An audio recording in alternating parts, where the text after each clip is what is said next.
Hey Pisces Starseeds, it's Sweet Spirit Mystic. Thank you for tuning in. All right, another view shot. Let's talk about this new moon in Leo that's happening tomorrow. In one day, the moon will go from Leo to Virgo, so both of those energies will be highlighted. Pay attention to where your moon sign is in your particular natal chart. And find out how that will affect you, okay? It's all very personal, so I'm speaking in general terms, but if you really want to know where that activation is within you, look for how it affects your own natal chart. Just Google around and you'll find it. All right, so let's see what's going on.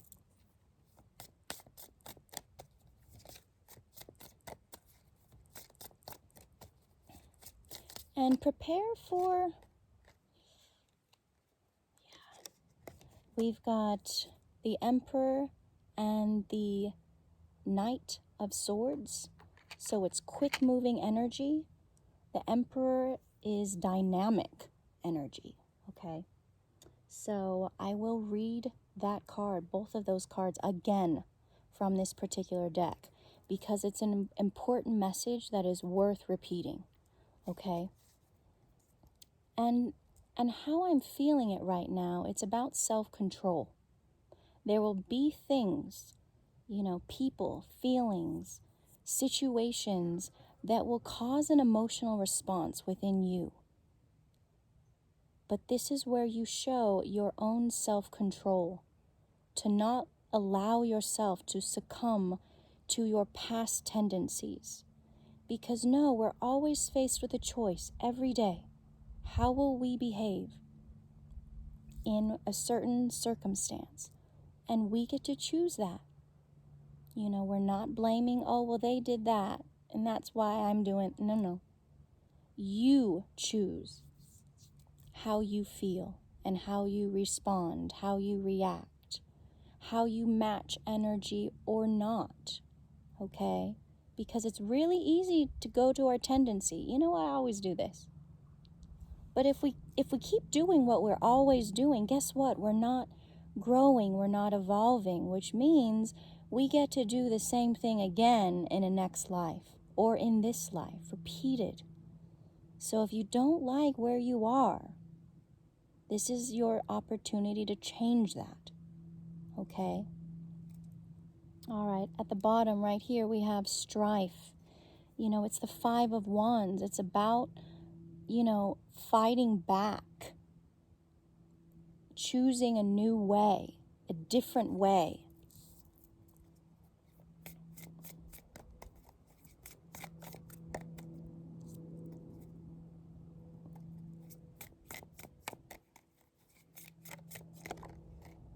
Yeah. The Death card. Transformation. How will you change? Okay? What work will you do to change? All right. And no, look here. We've got completion, victory. 4 of Wands. This is when you do the work, okay? So if you're at this channel, you're doing the work. So let me just say, over the next week and a half,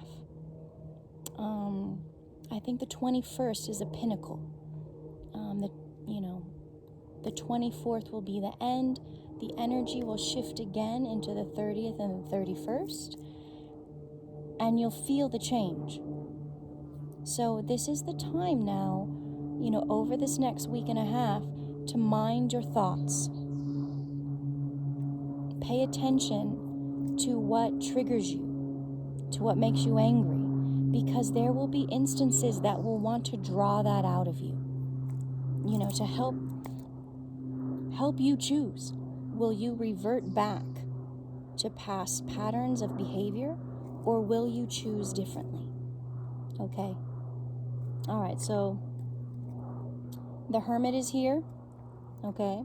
So the moon, I did say, goes from Leo into, did I say Virgo? In one day. I think I did. So, Virgo, the Hermit. You know, yeah, if anything, just protect yourself emotionally. Maybe just lie low for the next week and a half, just to see how you feel, because there will be a lot of other people's energy. Here's this Leo energy, you know. But what's wonderful, the Tower is here and the Tower is reversed, okay? So it's up to you how you direct the energy. Are you going to let things rock you and shake you? Or are you going to be like, you know what? I've seen this before and you cannot touch me in any way. You cannot shake me. I'm unmovable. I know who I am. These are just those tricks that come from people that we love, you know, because that's how energy works. We're not going to be thrown off course by a stranger. It's pretty rare, you know.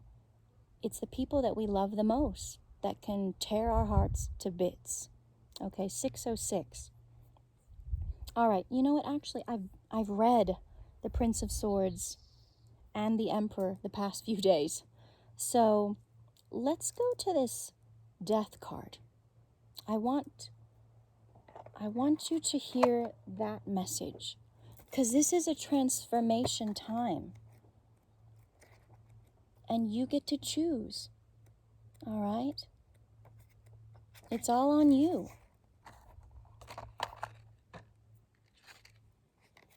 All right, I'll hold it up just for a minute. Scorpio, all right? Scorpionic energy. Find out where Scorpio is in your chart.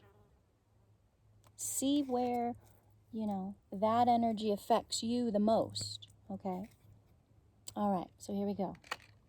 Death and resurrection, transformation, scorpion, snake, eagle, becoming free of old ensnarements, external changes. As a rule, the card death does not mean physical death.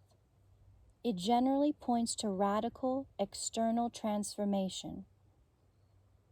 The Tower is the expression of internal change. So that means, you know, all of this is going to be happening around you, okay? It will be expressed in your outside life. We also have the Tower here, but I feel you've already done that internal change. So now you're going to see that change happening outside of you, in your relationships, whether it's your family, your friends, your work, your partner, strangers. You're going to see how people respond differently to you now. Old relationships are demanding to be disintegrated. This process may be bound together with painful experiences. However, your drawing this card indicates your readiness. The act of letting go, difficult as it may be, will liberate you. Death shows two faces, one destroying and tearing down, the other freeing you from old bonds which have become confining, preventing life. Which all of these aspects will predominate depends on your attitude. Which of these aspects will predominate depends on your attitude. Any desire to hold on or cling to old bonds will cause their death to appear that much more agonizing. Hess tells us to let ourselves fall. When we have renounced our supports, even the earth under our feet, so that we listen to the guide in our hearts, then all is one. There is no more fear, no more danger when we let go. The painting is dominated by the skeleton, with the scythe ready to mow. It is poised in an extremely tense position, coiled, about to set into motion change and transformation. The scorpion at the bottom of the picture holds its tail ready to sting. The blossoms of the water lily and the hay lily. Oh, wait, what? The blossoms of the water lily and the holy lily lay dying in the mud from which they at one time grew. The next stage, the snake, symbol of transformation, is prepared to deliver the deadly bite when appropriate. The fish, the old past, could become its victim. The phoenix can only rise after the fire of transformation has consumed all, turning it to ashes. The skeleton is wearing the funeral head covering used in ancient Egypt. This is a reference to the necessity of carrying old ideas and concepts to their grave now and burying them. Cords and bonds must be cut, imprisoned souls liberated from their bonds. The eagle, the final stage of transformation, unfolds its wings and rises. Indications: you are now ready to make the necessary changes in your life. Accept the pain that may come with the loss of the old. Question: to what outdated relationships or situations are you clinging? Suggestion: die before you die. This traditional Sufi saying admonishes us to learn the art of dying. As long as any fear of death or letting go completely remains, we cannot live life fully. All clinging, every no, prevents us from being in the natural flow of life. Affirmation: I now say yes to death, yes to myself. Okay, so Pisces, that's what's going on right now. There are things that will die and need to die in order for you to have the life that you've always wanted and dreamed of and imagined. So there will be things, there will be people that will leave your life. I'm hoping that is figuratively, but it may be literally. So prepare yourself. Let go. All right? Stay in gratitude, stay in prayer. Watch your thoughts. Know that a lot of it is not your energy. It's what you're picking up from others around you or even on other planes of existence. So just really know who you are and focus on that. And if things do come up, look at it, consider it, ask why. What does this mean? Where is this coming from? And you will get the truth so that you can let it go and accept it. 1311, 1313, Pisces, you can do this. And you're not just doing it for yourself, you are doing it for all of humanity. All right, Pisces, I love you. I'll see you soon.